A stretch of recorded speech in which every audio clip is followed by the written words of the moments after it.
سنه وانتم طيبين. الاول انا بقول اول جماهير دمنهور مبروك الصعود، وان شاء الله باذن الله بنوعدكم ان احنا مش هنبقى مثلا ضيف شرف نطلع وننزل زي الفرقه الثانيه، لا احنا هنعمل سنه كويسه ان شاء الله باذن الله. وشايف لعيبه كتير قوي جت ليها باع كبير في الدوري الممتاز، ان شاء الله يبقى شكلنا كويس، مش هنبقى ضيف شرف ان شاء الله باذن الله. I come this year for Damanhur. Yeah. To replay one Defi to be good.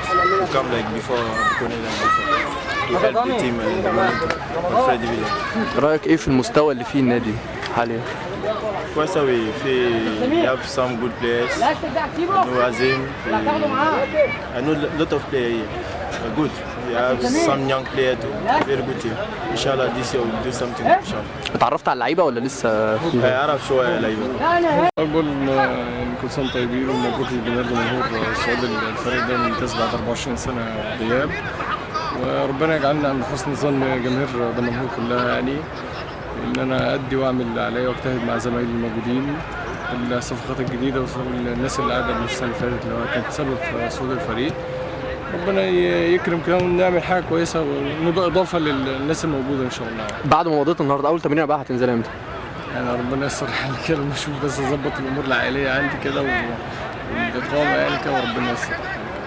أنا السيسي إبراهيم، أنا جاي دمنهور فرقة كويسة، كله كويس، فرقة كويسة، لعيبة كويسة.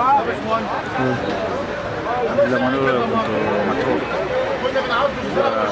قبل دمنهور أنا كنت مطروح، جاي هنا عشان في لعيبة كويسة، فرقة كويسة. اتعرفت على اللعيبه لسه ولا لسه اول؟ أنا أعرفه كله. نزلت التمرين معاهم؟ أيوة. طب قول لنا النهارده ليه ما نزلتش تمرين؟ عشان أنا في مشكلة شبور، في مشكلة شوية بس. مصاب يعني. تمام. 3 أيام ولا 4 أيام أنا مش هنزل.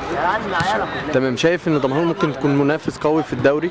أيوة كويس، في دمنهور في دوري إن شاء الله، ربنا يخليك إن شاء الله كويسة.